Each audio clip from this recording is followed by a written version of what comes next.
People's Republican party Satara जिल्ह्याच्या वतीने सातारा जिल्हाधिकारी कार्यालयासमोर बेमुदत ठिय्या आंदोलन रमेश उबाळे प्रदेशाध्यक्ष यांच्या नेतृत्वाखाली चालू आहे।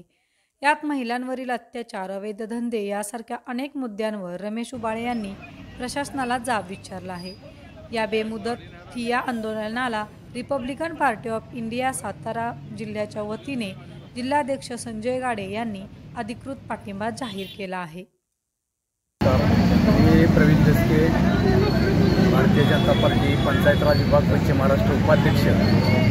आज या ठिकाणी आमचे मित्र रमेश उबाळे, युवराजी कांबळे यांच्या नेतृत्वाखाली कवाडे साहेबांच्या मार्गदर्शनाखाली हे आंदोलन चालू आहे।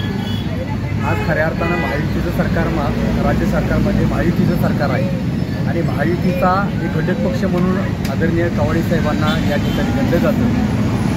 महायुतीतला घटक पक्ष असताना त्यांच्या पक्षातील कार्यकर्त्यांना हे आंदोलन करण्याची वेळेची अशी विचार करण्यासारखी गोष्ट आहे म्हणून आवर्जून मी या ठिकाणी रमेश उबाळे यांच्याकडून काय व्यथा आहेत ह्या जाणण्यासाठी खऱ्या अर्थानं या ठिकाणी आलेलो आहे। आज पंचायत राजमध्ये काम करत असताना स्थानिक पातळीवरच्या अडीअडचणी आपण पाहत असतो, आम्हाला बघायला मिळतात। याच्यामध्ये खऱ्या अर्थानं जे उबाळे साहेबांनी युवराजी आणि हा प्रश्न उपस्थित केलेला आहे की खूप खऱ्या अर्थानं ही गरज आहे की महायुतीच्या सरकारमध्ये सत्तेत आपण असताना सत्ता शासित आपण आहोत तेव्हा खऱ्या अर्थानं पोलीस प्रशासन आणि इतर असणाऱ्या मागणी ज्या संदर्भातल्या प्रशासनाच्या बाबतीत ज्या काही गोष्टी यांच्या मागण्या आहेत त्या खरोखर रास्त आहेत आणि याच्याकडे जर आपण दुर्लक्षपणा केला तर खऱ्या अर्थानं महायुतीमध्ये असणारी जी विचारधारा आहे ही सर्वसामान्य जनतेपर्यंत ज्या काही गोष्टी किंवा संरक्षण पोहोचवण्याची आपली जबाबदारी आहे त्याच्यामध्ये आपण कुठं कमी पडतोय का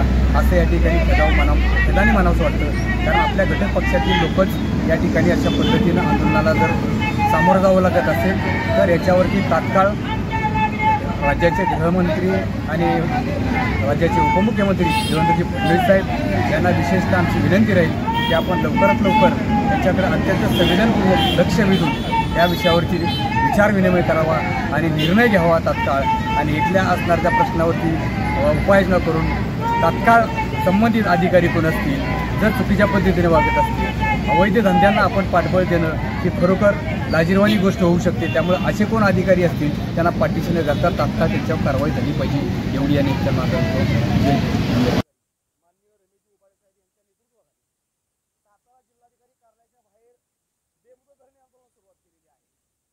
पक्ष वेगळा असला तरी सुद्धा मुद्दे सगळे रास्त आहेत।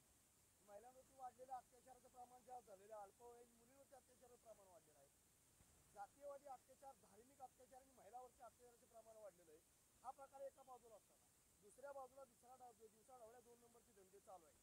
दारू, मटका, जुगार, अगदी चक्री आणि जुगाराचे क्लब सातारा स्टँडच्या समोर अगदी हिरवं कापड लावून खुलेआमपणे मटक्याची चिठ्ठ्या घेतल्या जातात।